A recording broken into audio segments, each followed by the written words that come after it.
ले हैं। सीरियल वसुधा की बात करें तो अब कहानी में जबरदस्त ट्विस्ट आ गया है। भंवर सिंह चंद्रिका सिंह चौहान से लड़ने के लिए आ गया है और अब वह उसे परेशान करने या अपनी ओर करने के लिए कुछ बड़ा कदम उठाने वाला है। भंवर सिंह अब वसुधा को अगवा करने वाला है, जो उसकी प्यारी नौकरानी है। वह मेघा के साथ मिलकर यह सब कर रहा है। आने वाले एपिसोड्स में यह भी सामने आएगा कि मेघा ने ही उसे उकसाया था। मेघा कहती है, इस वसुधा को उठा लो और जबरदस्ती शादी कर लो। जब तुम शादी कर लोगे तो चंद्रिका सिंह चौहान को तुम्हारे आगे झुकना ही पड़ेगा। भंवर सिंह मेघा की बात मान लेता है और कहता है, ठीक है, मैं शादी करूंगा, बस इसे अगवा करना पड़ेगा। फिर वह चोरी छुपे वसुधा के घर जाकर उसे किडनैप कर लेता है और अपने गुंडों के अड्डे पर ले आता है। वहीं वह बंदूक की नोक पर शादी करने की योजना बनाता है। बताते चलें कि करिश्मा की बहन मेघा बहुत चालाक निकली। उसने गुंडों की पूरी फौज खड़ी कर दी है और अब भंवर सिंह को इस्तेमाल कर रही है ताकि वसुधा को खत्म कर सके और चौहान परिवार से अलग कर सके।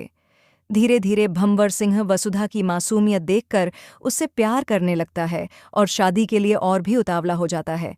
वह रात में अपने गुंडों के साथ वसुधा के घर जाता है और उसे अगवा कर लेता है। अब कहानी में एक बड़ा ट्विस्ट आता है। वसुधा को बचाने की जिम्मेदारी है चंद्रिका सिंह चौहान और देवांश सिंह चौहान की। देवांश को जैसे ही पता चलता है कि वसुधा किडनैप हो गई है, वह उसे खोजने निकलता है। तभी भंवर सिंह का फोन आता है। वह कहता है, अगर तुम अपनी प्यारी नौकरानी वसुधा को वापस चाहती हो तो मुझे मुख्यमंत्री के चुनाव में जीतने में मदद करनी होगी। चंद्रिका कहती है, अगर तुमने वसुधा को कुछ भी किया तो मुझसे बुरा कोई नहीं होगा। भंवर कहता है, मैं कुछ नहीं करूंगा, बस उसे अपनी पत्नी बना लूंगा।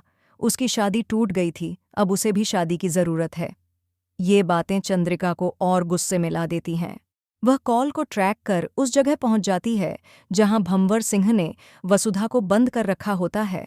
चंद्रिका और देवांश समय पर वहां पहुंच जाते हैं। जब शादी शुरू ही हुई होती है, वहां वे भंवर सिंह को रोकते हैं, मारते हैं और उसे जेल भिजवा देते हैं। लेकिन कहानी यहीं खत्म नहीं होती। मेघा फिर से भंवर को जेल से छुड़वा लेती है। वह कब और कैसे उसे बाहर निकालेगी, यह देखना दिलचस्प होगा। अब मेघा की अगली योजना है अपनी बहन करिश्मा को भी वापस लाना, ताकि दोनों मिलकर एक ही घर में तांडव मचा सकें और अपना बदला पूरा कर सकें। लेकिन करिश्मा सीधे उस घर में नहीं आएगी, बल्कि रूप बदलकर शायद नौकरानी बनकर घर में प्रवेश करेगी। अब देखना यह है कि करिश्मा किस रूप में आकर मेघा के साथ क्या कांड करेगी।